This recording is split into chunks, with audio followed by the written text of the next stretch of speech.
¿Qué tal a todos? Les agradezco esta oportunidad de platicar con ustedes de forma virtual y lo que voy a hacer es compartirles y platicarles. Voy a comenzar a compartir la pantalla. Les diría que me dijeran si ya pueden ver, pero pues como yo estuve grabando, pues está un poquito difícil. A ver, un poquito lo que les quiero platicar es alrededor de la creación del Departamento del Distrito Federal, en el cual pues se siguieron muchas bases y muchas teorías súper interesantes alrededor de la organización, de la política y del cambio institucional. Pues en principio iba a llevarse a cabo el 18 de octubre, pero debido a el tema del paro, pues obviamente no pudo ser posible. Y para esto quiero dar, antes de pasarme para acá, bueno, sí quisiera dar algunos antecedentes históricos. Quisiera platicar acerca, número uno, de un debate que se estaba teniendo, ¿no? Recordemos que venimos de una época en la que se había tenido una tensa calma y en cierta forma, estabilidad política, más allá de los matices que se llegaran a tener alrededor de la época porfiriana. Sucede este estallido alrededor de la revolución y a partir de ahí se comienzan a tener pues, diferentes formas de concebir tanto una ideología política, configuración social y desde luego un esquema de urbanización.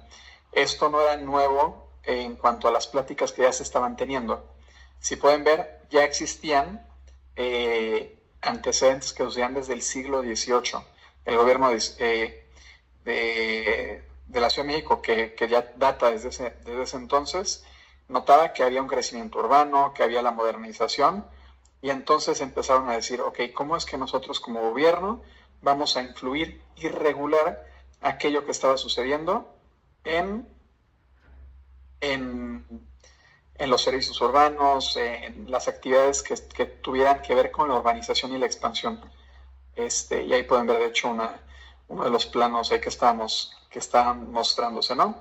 Entonces, lo que platicábamos en el Porfiriato, pues se hace una consolidación entre la administración urbana, ya se hace un vínculo, obviamente, como sabemos, eran tecnócratas, entonces estuvieran viendo cómo se formaban especialistas, y a partir de ahí, una de las reformas que se destacan es la de 1897. Y además, que hubo ya mayor injerencia de la Escuela Nacional de Ingeniería, para poder dotar de profesionalismo a la gestión urbana, básicamente, ¿no? Está este personaje, Alfonso Díaz, perdón, era con Z, creo, Rugama, que hablaba acerca de que un espacio urbano que estuviera dotado de paz y de moralidad de carácter gubernamental va a favorecer que se tengan la paz, la estabilidad económica, obviamente política, y que se den las bases para poder hacer obras de infraestructura y desde luego de embellecimiento.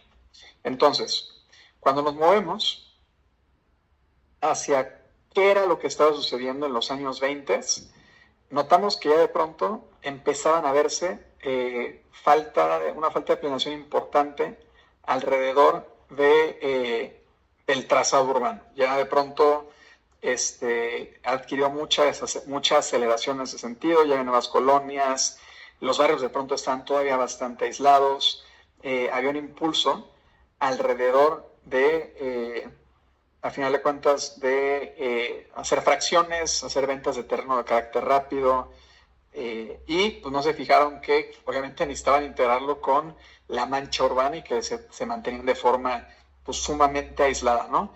Esto obviamente derivó en que el desbalance, el desajuste de la relación entre esos espacios baldíos y ese apetito por urbanizar, pues de pronto ya no habían las mismas heredades que existían antes, ¿no? Entonces, de pronto dejaron de haber tanto esa extensión de la mancha verde, ya no habían tantos espacios públicos, jardines, porque ya le estaban ocupando las propias casas, ¿no? Entonces, como comentaba, si sumábamos a la cuestión de que se venían los terrenos como si fueran pan caliente, haz una parcelita, fraccionalos y demás, la realidad es de que se empezó a problematizar y de nuevo, no únicamente era el acceso, digamos que la construcción, digamos que de carácter sostenible, pensada, urbanizada, sino también era una cuestión de, eh, de que tenías que conectar esos espacios con el centro de la urbe y no necesariamente se sucedían. Entonces, naturalmente, pues esta irregularidad pues generó este desbalance y además, y para acabarla de amolar, pues los ayuntamientos no contaban con una forma, o al menos con una injerencia tal para poder llevar a cabo estas reformas. Entonces, ¿qué sucede? En 1920 entran, bueno, entre el 20 y el 24 comienzan a existir dos figuras que empiezan a platicar acerca de cómo se tendría que hacer la gestión de la Ciudad de México, ¿no? De un lado está Álvaro Obregón, lo hemos escuchado mucho a partir de sus actividades e injerencias dentro de la Revolución Mexicana, y el otro es Vicente Lombardo Toledano. Vicente Lombardo Toledano tiene una historia bastante interesante, entre otros motivos porque tuvo un posicionamiento sindical sumamente fuerte. Fue de los precursores, bueno, más que los precursores, sería de las primeras personas en impulsar estas actividades de sindicalismo, de lucha por aquello que pues en el papel estaba ya desde el siglo XIX, inclusive en el Segundo Imperio, después refrendado por la época restaurada y el propio porfirismo, se llegaban a hablar acerca de pues, ciertos derechos de trabajadores, pero la verdad es que en la práctica nunca se cumplían, ¿no? Entonces ya había una presión mucho más fuerte por llevar a cabo esta vinculación con la ley para que ya pudiera ser mucho más fuerte, ¿no? Entonces es Vicente Lombardo Toledano y pues obviamente Álvaro Obregón, que tuvo su injerencia política a partir de la Revolución Mexicana. Entonces, ellos dos, ¿qué decían? Ellos se dan cuenta que el Distrito Federal, el departamento del Distrito Federal, por cierto, porque yo siempre veía, no sé ustedes, en las escuelas que decía el DDF, ¿no? Digo, ¿qué es el DDF, no? El Distrito Federal, no, el Departamento del Distrito Federal. Al final de cuentas, ellos decían, la estructura que tienen los municipios, pues al final de cuentas está muy desfasada con la realidad social y urbana. ¿Qué quiere decir esto? Que no hay una forma única de generar esta actividad, esta organización, y que eso derivaba desde luego en una ineficiencia brutal para poder hacer las administraciones separadas, ¿no? Tenían que ver la forma en la que pudiera hacerse una actividad eficiente para que los servicios urbanos, los bienes públicos, la forma de crear vínculos sociales comunes, en tanto la urbanización, pues puedan llevarse de mejor manera, ¿no? Y de nuevo, lo que menciona yo, o sea, a final de cuentas, lo que ven es que no hay una función tal dentro de los servicios públicos. Necesitan una reestructuración. A final de cuentas, necesitan reconstruir, y aparte, o sea, sabemos que en ese momento eran épocas que había existido pues, la guerra, la revolución, y la realidad es de que todavía la gente, después de eso, pues, no necesariamente se había concentrado en llevar a cabo esta planeación o planificación, ¿no? De nuevo, pues Porfirio Díaz ya había llevado a cabo algunas reformas, pero sabemos que también políticamente no interesaba mucho perpetuar esas actividades que había puesto el dictador previo, ¿no? ¿En qué se llegaba a concentrar ahorita Obregón? Vamos a ir más a detalle ahorita en las siguientes diapositivas, pero básicamente lo que decía Álvaro Obregón es, vamos a suprimir los ayuntamientos que hay y vamos a concentrar la administración del Departamento del Distrito Federal. En ese sentido, pues lo que apuntaba él era que este departamento estuviera dependiente del Poder Ejecutivo, ¿no? Y esto dice, pues al final de cuentas con esto nos ahorramos recursos y es mucho más eficiente la forma en la que se hacen las inversiones públicas. Por otro lado, contábamos con Vicente Lombardo Toledano, que decía, a ver, no estoy de acuerdo con que se elimine la libertad dentro de este municipio, y esto sería, él lo llamaba como una disociación cívica, ¿no? Lo que podría suceder, y que al final de cuentas dice, oye, pues si quieren hacer esto, nada más ojo, porque están sentando un precedente en el resto del país, ¿no? Y él decía, no, sí merece la pena tener pues un gobierno local de carácter electo. Entonces, si nos fijamos, pareciera como que Vicente Lombardo Toledano tenía una visión de carácter federalista, en tanto que Obregón pues era un poco más dentro de lo centralista, ¿no? Entonces, al final de cuentas eran dos posturas que se empezaban a platicar mucho, ¿no? Entonces, si nos vamos un poquito más a detalle acerca de qué es lo que platicaba Álvaro Obregón, esta figura que vemos ahí, él decía que pues, la administración de los servicios pues, tenía que hacerse a través de una autoridad única, que a mí me recuerda mucho a la época que tuvimos durante el virreinato, propiamente en el efímero primer imperio, en la época centralista con Santa Anna, con las ideas que se tenían a partir de Mora, de Santa Anna, dependiendo de la época en la que le preguntaras, también el también efímero segundo imperio mexicano, que hablaba mucho acerca de este centralismo para generar esta unidad, ¿no? Ya desde el inicio del siglo XIX se advertía, ¿no? De que al ser un país nuevo que tenía una tradición centralista, el llevarlo al federalismo, pues generaba estas inexperiencias por parte de los estados independientes, y sí que lo advirtieron, que a la postre sucedió, se estarían perdiendo ciertos estados, porque no tenían esa capacidad centrada y poderosa y única en los estados del norte, como sucedió a la postre con los territorios que pedimos por Estados Unidos. No estoy diciendo que ya en ese momento hacía sentido sí volver al centralismo, pero entendemos un poquito de dónde proviene esa motivación, y que era muy, muy arraigada a la idea de Obregón, ¿no? Él lo que decía es, al final de cuentas, evitemos la duplicidad de funciones administrativas, y con eso se tiene una visión más integral de cómo destinamos el agua, el drenaje, los caminos y la seguridad, ¿no? Esta centralización, pues él dice, necesitamos tener esta vista única para abordar los problemas de carácter complejo, ¿no? Son proyectos, programas mucho más ambiciosos, y que resolverlo de manera municipal, pues no necesariamente derivaba en una buena organización, ¿no? Y de ahí es que él decía, pues hagamos que el departamento del Distrito Federal dependa del Ejecutivo. Y si nos volteamos de nuevo a esta vista, pues ya lo comentado, es una forma también de reflejar, de plasmar pues, la ideología política que existía en ese momento, ¿no? El control presidencial sobre la capital, con un poder centrado fuerte, y que estuviera, pues, al final de cuentas, libre del pluralismo municipal, dejémoslo así, ¿no? Esto es un poquito de Álvaro Obregón, y si nos volteamos a nuestro amigo Vicente Lombardo Toledano, pues al final de cuentas veíamos que él no veía una eliminación en este sentido de las autonomías del Distrito Federal. Y ya no, hay cuestiones políticas, hay cuestiones cívicas. Al final de cuentas, a ver, él identificaba que ya la Ciudad de México era una unidad económica, ¿no? Y pues ya superaba los antiguos límites municipales. Entonces lo que se necesita es reformar la estructura administrativa, es lo que él veía, pero sin comprometer la libertad en estos municipios. Era lo que él decía, ¿no?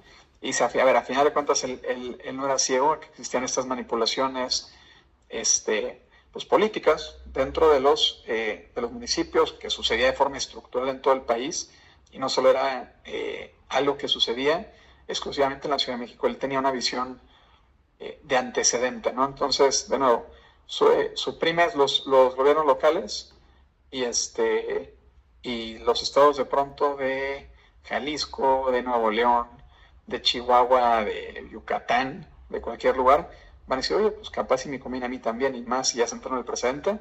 Si el Departamento del Distrito Federal pudo, ¿por qué yo no? Entonces, era un poco la idea que se tenía, y él lo que buscaba era una visión un poquito más de unidad en ese sentido, ¿no?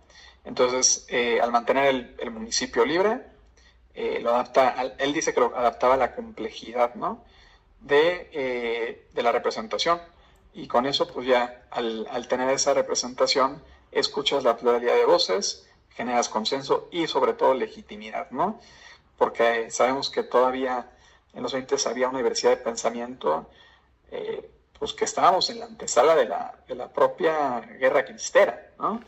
Entonces no es que ya tuviéramos una ideología unida después de la época, pues sí, una vez finalizado el porfirismo. Entonces, no era únicamente en vistas de Vicente Lombardo Toledano lo que se tenía en lo puntual, sino en el carácter estadista que él tenía, ¿no? Pero un poquito acerca de qué es lo que se tuvo entonces, pues era una discusión acerca de lo que iba a desarrollarse, ¿no? Oye, en los 20 puede haber esa necesidad de crecer el Distrito Federal. Sí, los expertos, los ingenieros, los urbanistas decían, tenemos sí o sí que hacer un plan integral de crecimiento. Ahí sí no hay de otra, ya estamos, eso sí, fragmentados e ineficientes administrativamente, ¿no? A partir de eso se formó en 1927 la Asociación Nacional para la Planificación, y esto decía que cualquiera que fuera el candidato que existiera, tiene que haber una reforma de carácter técnico-administrativo, ¿no? Tiene que haber eficiencia, equidad, tiene que haber previsión, y no necesariamente que estuviera pues, manoseado con los intereses políticos prevalentes, ¿no? Cuando le preguntaban a los urbanistas, oye, ¿cuál es el mayor reto? Dicen, a ver, es una cuestión de gestión, es una cuestión técnica de gestión, y el ver cómo podemos coordinar las diferentes municipalidades. Entonces lo que decían es, sí merece la pena integrar en esta vista, no porque es o sea, si geográficamente, políticamente están separados, geográficamente no necesariamente, ¿no? Entonces, hay que integrar esa visión, hay que tener esta forma de distribución equitativa, a final de cuentas, y pues esta forma, digamos que más representativa, que era más impulsada quizás por Vicente Lombardo Toledano y no necesariamente por Álvaro Obregón, ¿no? Entonces, básicamente, el cómo se derivó el Distrito Federal obedece a dos tensiones, ¿no? A la tensión de problemas, a las necesidades, a una ciudad que estaba cada vez creciendo más, que ya no se encontraba en un estado de guerra tan crítico como lo era en la época de la Revolución Mexicana, pero que sí necesitaba tener una guía de urbanización porque estaba creciendo.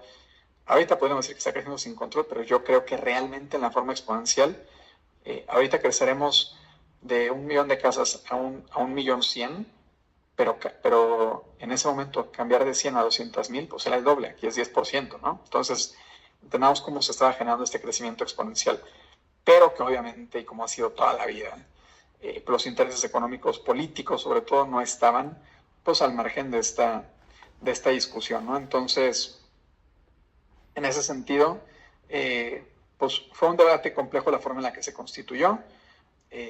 No todos coincidían con el diagnóstico y las soluciones definitivas eran distintas, ¿no? Por un lado, Álvaro Obregón, pues querían, como comentamos, un gobierno centralizado, que pudiera eliminar las duplicidades, tener una ejecución. Ellos veían más eficiente a través de la concentración del poder a través del Ejecutivo, ¿no? Mientras que Toledano veía que la descentralización pues generaba esta pérdida de interés cívico, ¿no? No necesariamente se sentían representadas las personas en el lugar en el que estaban habitando, ¿no? Y como sabemos siempre, una concentración excesiva pues genera este riesgo para la misma persona y en este caso para los otros estados que no estaban desoyendo lo que sucedía en la capital, ¿no? Entonces, un poco de la propuesta y cómo se fue derivando fue alrededor de una modernización administrativa, donde pues se buscara y se tendiera a una representación proporcional, ¿no? Y finalmente, pues bueno, hay que considerar que el modelo centralizado pues dejó a la Ciudad de México bajo un control federal y que no se tuvo una autonomía plena en la práctica hasta ya finales del siglo XX. O sea, pasamos más de 50 años y obviamente esto invariablemente influyó en la forma en la que se hizo política en la capital, en la forma en la que tuvo su papel nacional como concentración de poder económico, político, social, etcétera, y pues obviamente con la manera en la que se tuvo una eficiencia dentro de la democracia local, centralizada y demás. Entonces, nada, esto es un poquito lo que quería compartir en esta ocasión. Y pues nada, agradecer este tiempo con ustedes y cualquier cuestión o discusión además, pues estamos al habla en alguna de las próximas sesiones. Cuídense.